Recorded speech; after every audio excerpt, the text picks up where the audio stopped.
Praise the lord. Bible వాక్యము యెషయా గ్రంథం 55వ అధ్యాయము 6వ వచనము.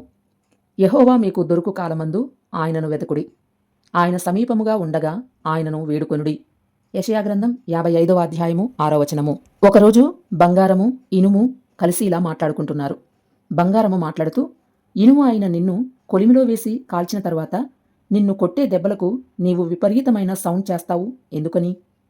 అదే బంగారమైన నన్ను కొలిమిలో వేసి కాల్చిన తర్వాత నన్ను కూడా సుత్తితో కొడతారు, కానీ నేను నీలాగా సౌండ్ చెయ్యను ఎందుకు అని బంగారము ఇనుమును అడిగింది.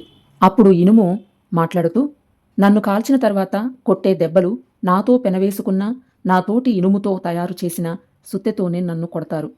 ఆ దెబ్బలకు నేను విపరీతమైన సౌండ్ చేస్తాను. అదే బంగారమైన నిన్ను అదే సుత్తితో కొట్టినప్పుడు నీవు సౌండ్ చెయ్యలేకపోతున్నావు. కారణం, నిన్ను కొట్టిన సుత్తితో నీకు ఎటువంటి బంధుత్వం లేదు, కాబట్టి నీవు సౌండ్ చెయ్యలేవు అని ఇనుము బంగారంతో చెప్తుంది.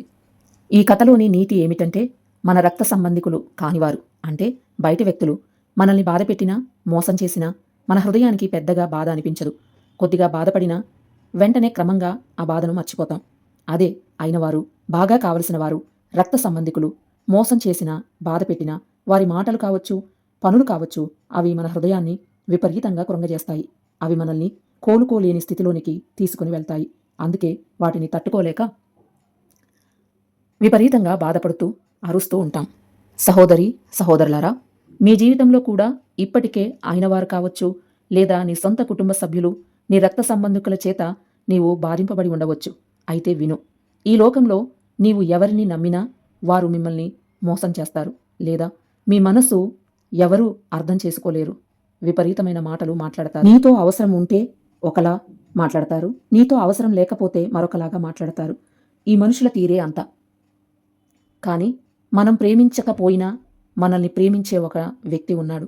మనం పట్టించుకోకపోయినా మనల్ని పట్టించుకునేవాడు, మన కోసం తన ప్రాణాన్ని సిలువలో ధారపోసినవాడు, మన ప్రేమ కోసం తప్పించేవాడు మన ప్రభువైన యేసుక్రీస్తు మనకందరికీ ఉండగా, వారి అవసరాల కోసం మనల్ని వాడుకుని వదిలేసే మనుషుల కోసం, వారి ప్రేమ కోసం ఎందుకు తప్పించిపోతావు? మనల్ని ప్రేమించే దేవుని అండ మనకుండగా మనం ఎందుకు బాధపడాలో ఒకసారి ఆలోచించు. దేవుని ప్రేమను కాదని నీవు ఎవరిని ప్రేమించినా సరే, వారి ద్వారా ఏదో ఒక సమయంలో నీవు బాధపడడం ఖాయం. ఈరోజే నీకోసం ప్రాణం పెట్టిన యేసయ్యను నీ సొంత రక్షకుడిగా అంగీకరించి ఆయన అధికారానికి నీవు అవకాశం ఇచ్చినట్లయితే నీ జీవితం ధన్యకరంగా మారుతుంది. నీ చుట్టూ ఉన్నవారికి నీవు ఆశీర్వాదకరంగా ఉంటావు. ఒకసారి ఆలోచించు. ఆమేన్. Praise the lord.